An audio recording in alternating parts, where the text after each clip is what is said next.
Welcome back. We're talking home equity loans versus second mortgages with our good friend and financial expert, Tony Walls. Get ready, folks. There's going to be, at least based on our previous conversation, some math possibly involved. But welcome back to the show. Good to have you here.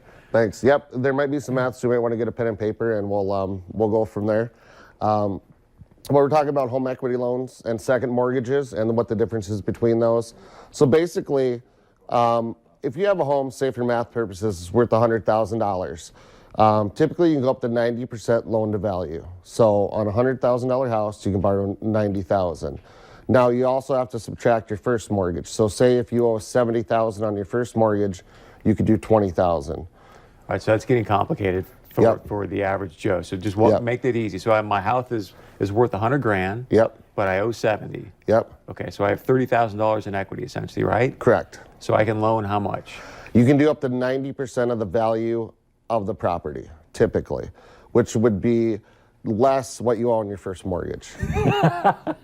Okay, so I've got 30 in equity, so basically I can borrow 90% of that 30 grand, correct? No. You can, let's say you owe nothing on your home. You owed zero and it's worth $100,000 for math. You can borrow up to typically 90% or $90,000. So it would be that $90,000, and then if you had a first mortgage, you would just subtract that from the $90,000, and that's what you could borrow. So basically, you can borrow 90% of the equity if your home's worth whatever it is. There we go. Okay, that part I got. 90% of the home value. So the second mortgage, then, what's the distinction between my home equity line versus a second mortgage? A second mortgage is basically, think of it as a fixed loan, kind of like a car loan.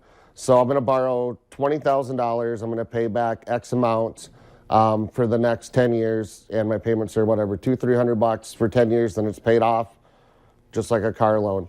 A home equity loan is a great tool because what that does is it's an open-ended line of credit. So say I want to do a fence and I want to redo my siding and I want to do my lawn, but I want to do those things all at different times.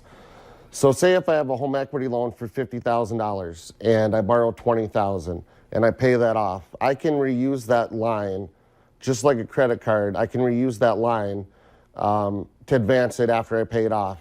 And do I make monthly payments on that? Is it flexible, or I can pay every couple months, or? There is monthly payments. You always want to make sure you make your monthly payments. There's also, the payment's going to depend on how much you owe. So you're not going to pay on the whole $50,000. You only pay on what you advance. So if you advance $20,000, maybe it's a $200 payment. If you advance $30,000, maybe the payment's $300. So the payment will fluctuate depending on how much you have out. And what are the rates on that? Does it help my credit score to have that home equity line, or? If you make the payments on time, it's definitely going to help. That's number one always. The rate right now, for instance, our rates at Town and Country Credit Union are, if you're below 80% loan to value and you have above 720 credit score, it's just prime, and prime just got dropped for the first time in ages. It's down to 5.25. And depending on what you use it for, it may or may not be tax deductible. So talk to your tax person depending on what you use it for. Those seconds may or may not be. They change some laws. And I am not a tax expert, so that's why we pay the tax guy. Yeah, exactly. People want more information, want to maybe connect with you. How do they do that? They can contact any branch of Town and Country Credit Union. We have obviously lots of people that can assist. I'm at the 52nd Avenue location, and we can go from there. Good stuff. Thank you, sir. Yep, thanks, Chris. Appreciate it, man. All right, stick around. I got much more coming up right after this.